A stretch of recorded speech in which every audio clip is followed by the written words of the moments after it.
Hello, everyone, and welcome to another video here on the Cycling Dane Extra channel if you're listening on the podcast. And today we are going to be talking about the Giro d'Italia Route 2025. And as always, I'm joined by Patrick Blake about Do Cycling. And yeah, Patrick, that went on for a bit before we actually got the route. The Albanian Prime Minister, he likes to talk, but yeah, excited for the Giro. I mean, gravel, Motorola. There's a lot of things to come, but we'll go through it all. Yeah, I'm excited for like a grand total of like two or three stages. I must admit.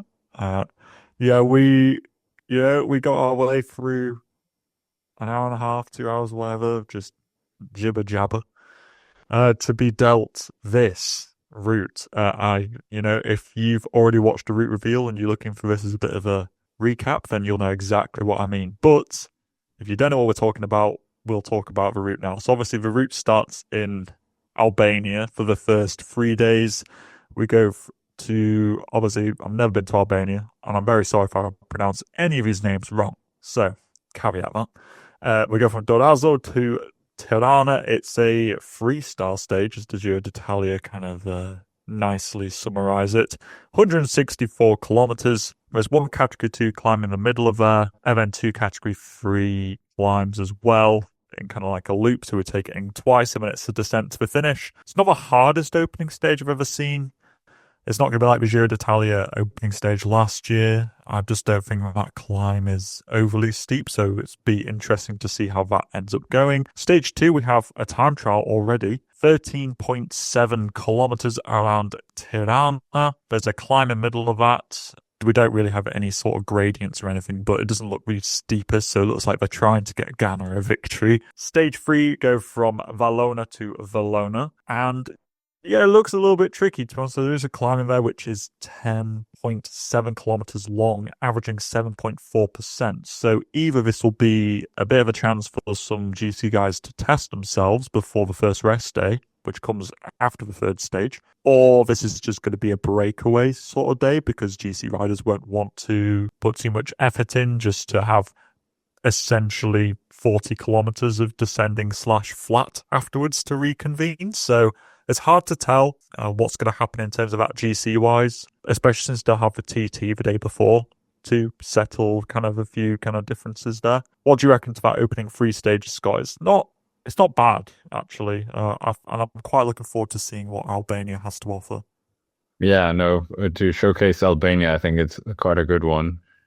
And yeah, that third stage, I think you're right. I don't think the GC riders will show that hand there. We might see some chinks in the armor from someone, but I think the TT might reveal that as well. But yeah, a good first 3 stages, but what's stage 4? Yeah, so stage 4, and we're back in Italy. We go from Albabello to Lecce. It's 187 kilometers. That is the tiniest category 4 climb you're ever likely to see in a bike race on this profile. It's ridiculous.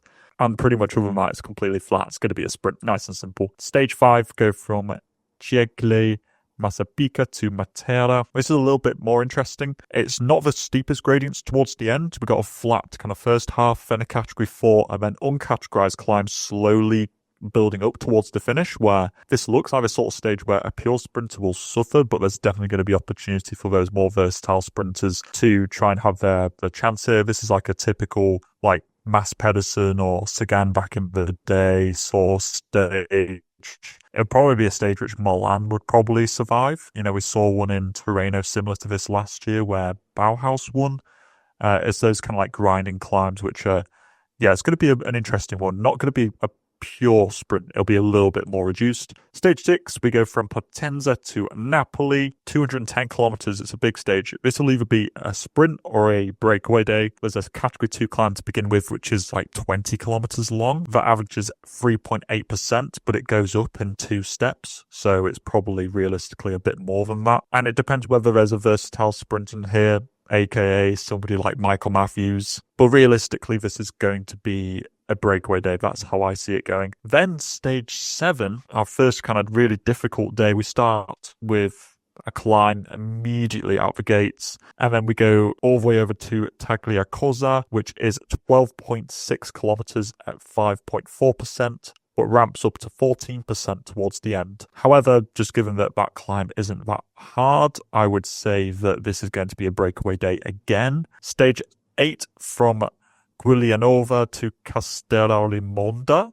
I'm sorry for that. This is 197 kilometers. It looks again like a breakaway sort of day. There's no way a GC rider's gonna want to try and do something here. It's just far too. It's up and down all day. Honestly, it looks like an Ardennes sort of, almost like a mini Lombardia sort of style stages. Actually, now to come seeing it like that, that'll be a breakaway day again. Stage 9 from Gubbio to Siena. Obviously, we know what happens in Siena. It's Strada Bianchi, the not 6 monument. And there are some gravel sectors here, actually. There's 5 of them. There's, they vary from anywhere from 600 meters to like 9.3 kilometers worth. So maybe there'll be some bad luck here and some people will puncture and lose some time, but none of them really take place on climbs, particularly. They look kind of flat, but I still think it'll be an interesting stage to watch. And then we have our second rest day. So Scott, from that, what I've determined there is that we've got a lot of breakaways to be expecting. Yeah, and obviously the gravel stage is going to be the one that we're all looking forward to. I would have wanted more gravel, but you can never have too much gravel, or you never get too much gravel in a Grand Tour. It seems like there's first, week, this is usually like our first week is like the first 8 days. I know there's a rest day in stage 3, but we've just got a lot of sprints or breakaway style stages here, and it would have been nice to see a bit more of a certain GC day in there, but I think that's just perhaps the difficulty of Italy's geography, is that all the climbs are at the top of the country, obviously. So kind of the other parts of the country don't have loads of climbs unless you go to like Etna, but nothing ever really happens on Etna anyway, so it's just kind of like, it's just hard to create a route. So they've done what they can, and we'll just have to get through this first week and then try and look forward to something chaotic happening on the gravel. Do you think we're going to have a close GC battle then until this point, and then it all explodes in week 3? Yeah, I reckon so. You're going to probably see somebody take the lead of GC in a breakaway, and then they're going to hold that probably until this next day, I would say, the first stage after a rest day. They might lose it if there's some good GC riders who can time trial. Kind of gets the game away a little bit. But stage 10, time trial day, 28.6 kilometers. It's a 4-star stage. It's got I want to say it's a climb. It's just like a false flat uphill, and then it's a slight descent. It's going to be a pretty fast TT, actually, I expect. And this is going to be big differences in GC just because of how long it is. 28.6 kilometers, you're going to be knocking on what is going to be near on like a 30-minute effort for some of the best guys, I'd say. So it'd be like 30 to 35 minutes. It's going to be a pretty decent effort. And you're going to see some pretty big differences maybe in the couple of like a minute or to 2 minutes between the best guys and the worst guys. So yeah, that's going to definitely weed out some people in GC. So we'll wait and see what happens. Few technical sections in that time trial as well. It's not a straightforward A to B. There's a lot of turns and twists along the way. I hope Primoz Roglic Roglic is coming here. Well, this is it. This is where Roglic's Giro d'Italia bid ends. On stage 10 already, I'm calling it right there. There and Pete Roglic fans are irate already. The season hasn't even started. I'm sorry, guys. This is your boy's going down on one of those corners. He's going to overcook it, and he's going to land on his hip, and he's going to mess it all up again. But anyway, enough of that aside. Stage 11. We go from Viareggio to Castelnuovo in Monte. This actually has some decent climbing in here. We've got a climb in the middle, the San Pellegrino climb, 14.2 kilometers at 18.7% with 19% bits in there as well. And then we've got kind of rather annoyingly 2 softer climbs after it, which are just going to not really do much of anything. And it just means that you're going to end up with GC riders not wanting to commit to this stage ultimately, because there's just not that difficulty later on. So this is going to be a breakaway day. Then we get onto stage 12, which will more than likely be a sprint day because there's not a lot of climbing other than in the first half, but that won't be enough to dislodge the sprinters. Stage 13 from Rovigo to Vicenza, kind of like the Napoli stage of a couple of years ago, or actually like the Napoli stage last year. Plenty of category 4 climbs, 4 of them actually within the last 50 kilometers, and 3 of them within the last 20 kilometers.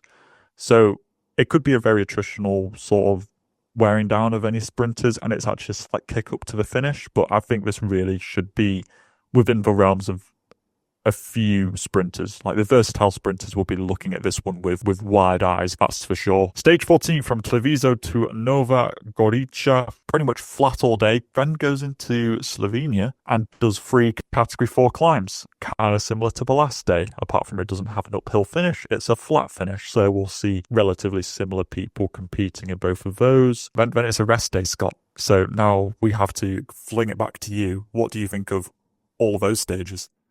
I think your analysis of stage 11 is quite true, that it is a shame that the San Pellegrino climb so brutal and then just not enough climbs behind it, or you could have taken the finish line a bit closer to have made that a bit more interesting. Napoli seems to be an annual thing now as well. Yeah, it's not lighting my fire too much. The San Pellegrino climb certainly was gonna light my fire, but yeah, the placement for it was a bit, I don't know. And the second time trial, do you think that the second time trial will have any impact on the GC in terms of, are we going to see a huge gap in the GC since it's such a flat profile and we are getting some, well, we've got Carapaz coming, not the best GT rider, but you've got Tiberi going, you've got Roglic better against the clock as well, so maybe these guys can actually do something. Yeah. But over those 2 time trials, you'd think they'd at least be putting 2.5 minutes, let's say, if you're Roglic or Tiberi, or if Jonas does come here, for example, or whatever, over somebody like Carapaz. Yeah, that's a good example. Does that then free up Carapaz to go into breakaways to try and gain back that time? I'm not really sure it does. I think he'd have to almost intentionally lose more time. I think 2.5 minutes is, those teams with Roglic, they're not going to be stupid and be like, oh, well, I've never heard of this Richard Carapaz. I'll let him go a break. They're not stupid. So it's a tricky one because we've pretty much just got 2 weeks now, because we are now, I'm going to next be talking about stage 15, and just there hasn't really been, outside of the time trials, that opportunity for the GC riders to put in big differences.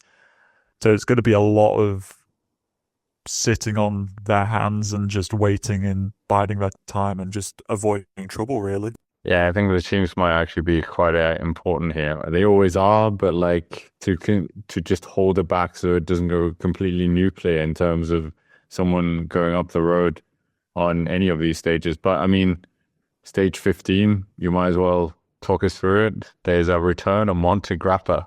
Yeah, there is. This last week is the most interesting. So if you're still here, maybe you'll be rewarded. Stage 15, 214 kilometers from Fiume Veneto to Asiago. As Scott hinted, this does go over Monte Grappa, where Tadej Pogacar gave everyone a 101 on cycling last year. And then afterwards, very similar to the San Pellegrino stage, there is a soft 16 kilometer, 5.5% average climb. And then it's just flat at the top there and a plateau. So this is going to be another breakaway day, apart from it's one of those horrid breakaway days where the first 100 kilometers is flat and it's going to take 2 hours for the breakaway formation to happen. So can't wait for that. Stage 16 is 199 kilometers. Go from Piazzola Sablenta to San Valentino. There's plenty of climbing in this day, and dare I say, this might be the first proper GC day at last at stage 16. A category 2, a category 1, a category 3, a category 1, and then another category 1. However, the last climb, 17.4 kilometers at 6.4%, but it's one of those climbs which goes up in a few steps as well. So realistically, the average will be more like 8%. So this is going to be a big opportunity for teams to put in some differences in time, which is going to be so good to see after a bit of a drought for 15 days before this. Stage 17 from San Michele d'Alagi to Bormio. I don't know how this is a 3-star day when it looks really tough, but it is what it is. It's 154 kilometers. We go with the Passo del Tonale and the Passo del Mortirolo. Obviously, we all know what those are like, really tough. And then again, kind of afterwards, it's just this kind of soft, not really climbing too hard sort of finish, which is just, again, quite disappointing. So unless somebody wants to really light it up on the Mortirolo, descend like a demon and have a satellite rider or two up the road at that point to make the stage interesting, you're probably just going to be seeing another breakaway victory here, guys. I'm sorry.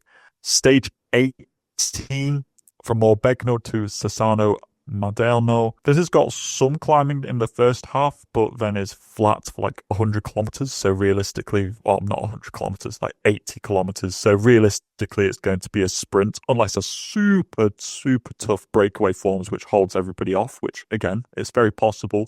Stage 18, people are going to be tired. Stage 19, we go from Biella to Campoluc, and we go over some big climbs here. I mean, I'm talking 16 kilometers at 7%, then a valley, and then pretty much the same again. The Col de Joux, 15 kilometers at 7%, and then we go up again, and then a slight descent down to the line. But we don't have big altitude meters here. Like, we're not going over 2,000 meters, but the accumulated climbing should be enough for us to see some GC gaps in here again. So looking forward to stage 19, and then stage 20. I mean, I haven't identified one of these as like the Queen stage as people usually do, but I guess it could be this one because we've got the Colle delle Finestre, which obviously people remember for Froome going absolutely crazy on in 2018. That is back, so maybe something crazy can happen here. It's a flat-ish first half. There is a category 2 in there, but it's nothing too difficult.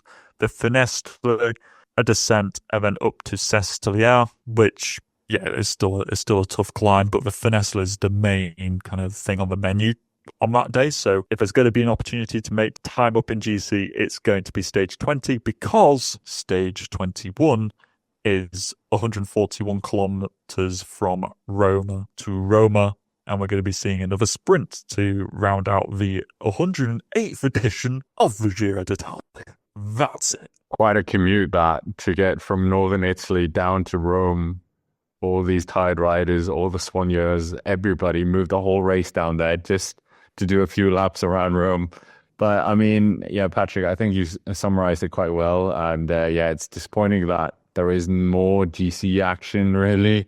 There are a few stages there in that final week. The Col de Finestre stage, yes, interesting, but stage 19 as well. I thought the Giro, I always felt like there would be like 2-3 stages or 3-4 stages back to back for the GC action towards the end. But here it's kind of, yeah, it's not as hard as I was hoping. And that Bormio stage, do you know what else is in Bormio?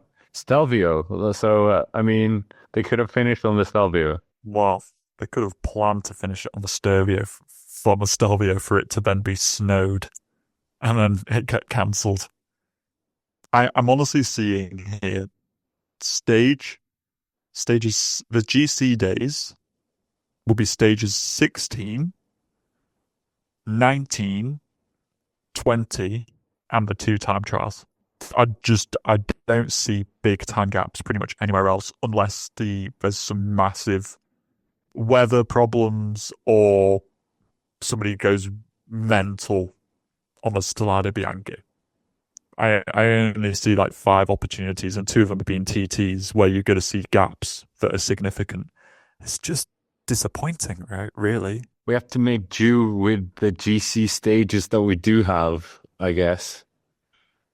Where's the team time trial up the Stelvio? That would have been a nice addition. Yeah, I know you said it was going to be snowing, but that's the rumors I was hearing before the route got announced in my head. Imagine. Who's going to this race who's got a pretty good shot of winning it? Like, we know Roglic is going. We've got Adam Yates, Ayuso, Del Toro, Carapaz, Max Poole, obviously, has to be included in there. Simon Yates, Godou, Tiberi, Derek G. I mean, Derek G's pretty much got nailed on another top 10 here because it's just kind of a soft par course, to be honest. It's like how people called Jumbo when Remco won his Vuelta, and that was like a soft last week. It's kind of, well, apart from it's not the same because it's not a soft last week, but you get what I mean. It's a bit of a soft par course. But you'd say, if Jonas rocked up here, would he just cakewalk this easy? Like easy. 2 time trials, he would love that. Yeah.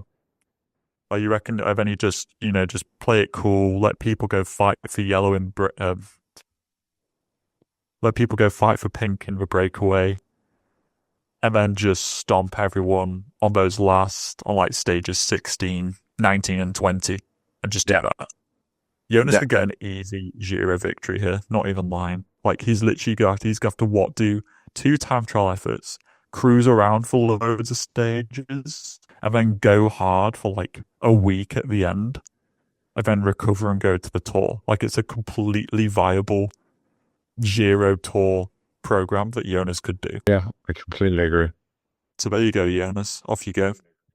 It's as easy as that, Jonas, I promise you. As somebody who has no idea what it's like to do a Grand Tour, I bet you can do it. Bet. But who do you think is going to be who's this course designed for in terms of sprinters? Milan is rumored to be going to the Tour de France. Coy will do well. Do you know that Paul Magnier has recently been announced as going full Soudal Quick-Step? I think there's some of those stages look very suited to him. So I'll be really interested to see how Magnier goes on debut. Yeah, I mean, if you're a sprinter, we don't have a lot of sprinters down at the moment, but I'd be saying that, if you're looking for some Grand Tour victories, you should probably, Wout's coming. Like, you should probably come here. Milan, like you say, going to the Tour. I think it's just a good opportunity for some sprinters to come here and just pick up some victories, probably, because at the moment it looks like it's just going to be going to Olav Koy, pretty much. So people need to start putting their names down for this.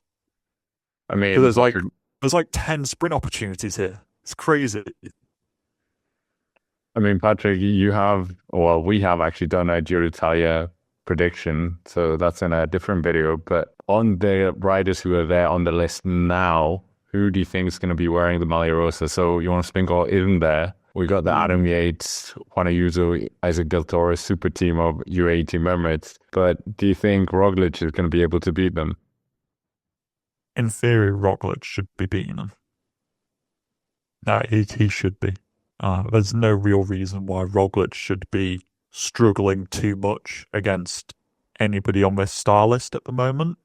Like, he's beaten Carapaz in the past. He's beaten all these UAE guys in the past as well.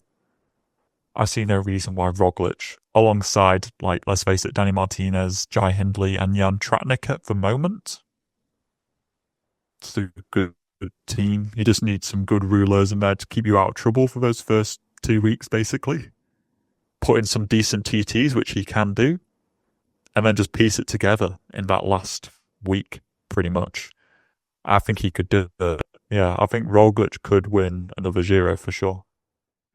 Yeah, I can't actually remember a team that fielded 2 Giro d'Italia winners in the same team recently. No, I can't think of it either. There probably is. Somebody can put it in the comment section. Somebody can look really smart in the comment section. Off you go. Go put it in the comments. Anyway, with that's basically it for our Giro d'Italia 2025 route preview. Of course, this is not our last time we'll be talking about the Giro d'Italia. So, until next time, thank you very much for watching, and we will see you in the next one.